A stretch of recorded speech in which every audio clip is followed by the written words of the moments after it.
Video ini dibuat atas tujuan berkongsi ilmu semata-mata. Ia tidak dibuat untuk menghina atau menjatuhkan kredibiliti mana-mana pihak, organisasi atau jabatan.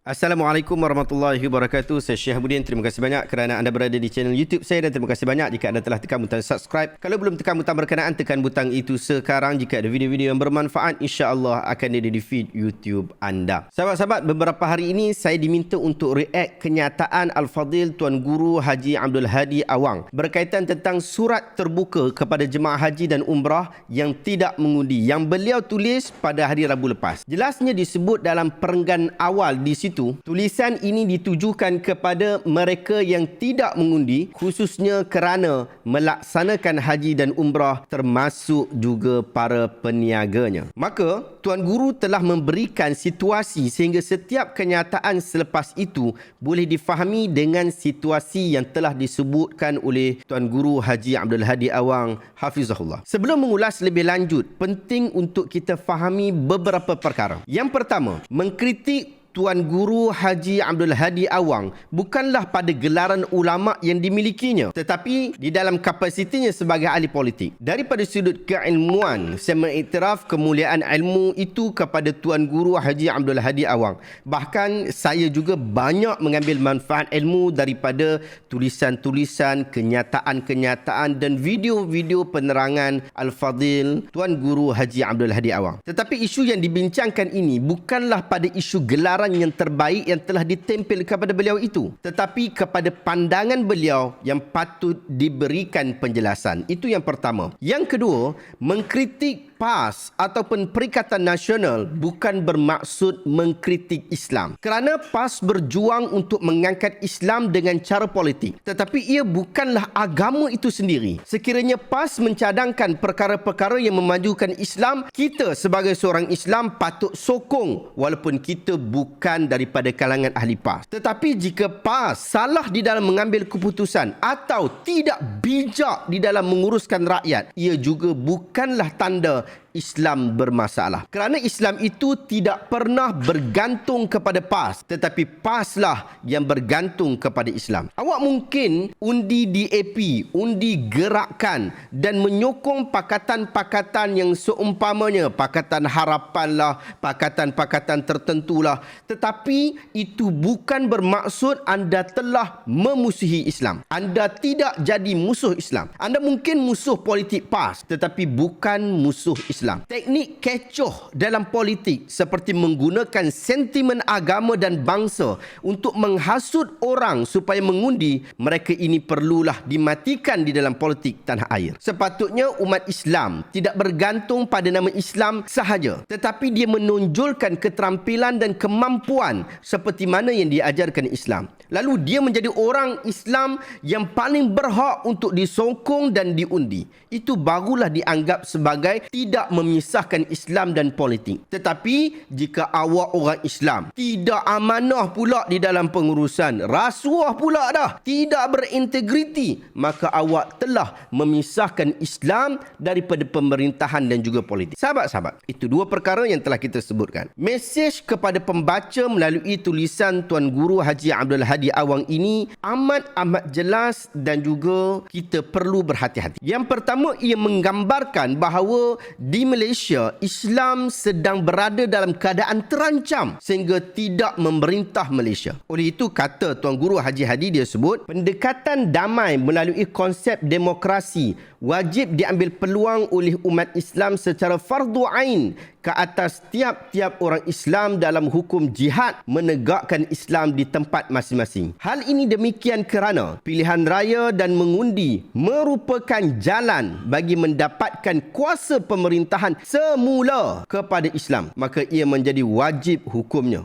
Yang ni yang dia sebutkan. Seolah-olah di Malaysia ini Islam tiada kuasa pemerintahan, sedangkan ini satu kenyataan kenyataan yang melampau dan berbahaya. Di Malaysia, agama Islam adalah dianggap sebagai agama persekutuan. Bukan sahaja dia dijaga oleh badan-badan eksekutif yang telah berjanji mempertahankan perlembagaan, dan antara orang itu ialah Tuan Guru Haji Abdul Hadi Awang. Ia juga turut dipantau oleh Majlis Raja-Raja Melayu. Mereka ini adalah pemerintah-pemerintah yang sentiasa menegakkan agamanya dan mempertahankan agamanya, dan mereka mampu melakukan itu, mereka terus melakukan itu, mereka masih melakukan itu, dan mereka masih lagi menjaga kita dan menjaga agama kita tidak tercemar sedikit pun. Jika nak sebut tentang keterancaman, ada ancaman, ya mungkin ada. Tetapi ada ramai pihak yang akan memastikan Islam dan agama ini terus bebas diamalkan dan terpelihara di negara tanah tumpah darah kita ini. Sejarah Malaysia telah menunjukkan bahawa tampuk pemerintahan kerajaan persekutuan sejak sekian lama tidak diperintah oleh PAS, tetapi Islam masih berpasak di negara ini dengan utuh. Jika nak dibawa beberapa kes yang bermasalah sebagai tanda negara ini diancam, bagaimana pula apabila kes-kes berkenaan berlaku di negeri-negeri yang diperintah oleh PAS? Bahkan pada pemerintahan sebelum ini adalah pemerintahan gabungan yang PAS ada di dalamnya. Bukankah jika begini keadaannya, ulama-ulama yang berada dalam PAS akan kata an-nadir la yuhkam? Itu yang pertama. Yang kedua, mereka yang pergi haji atau umrah lalu tidak mengundi diumpamakan seperti lari daripada medan perang ketika menentang musuh Islam. Ini yang awak boleh baca daripada kenyataan di dalam kenyataan Tuan Guru Haji Abdul Hadi Awang. Saya tak setuju kenyataan ini, walaupun saya setuju jika pilihan raya tidak dilakukan pada musim haji, kerana tanggungjawab mengundi adalah tanggungjawab pada negara yang dikongsi oleh seluruh rakyat Malaysia. Tetapi tanggungjawab haji adalah tanggungjawab secara individu dan sangat terpilih buat masa ini.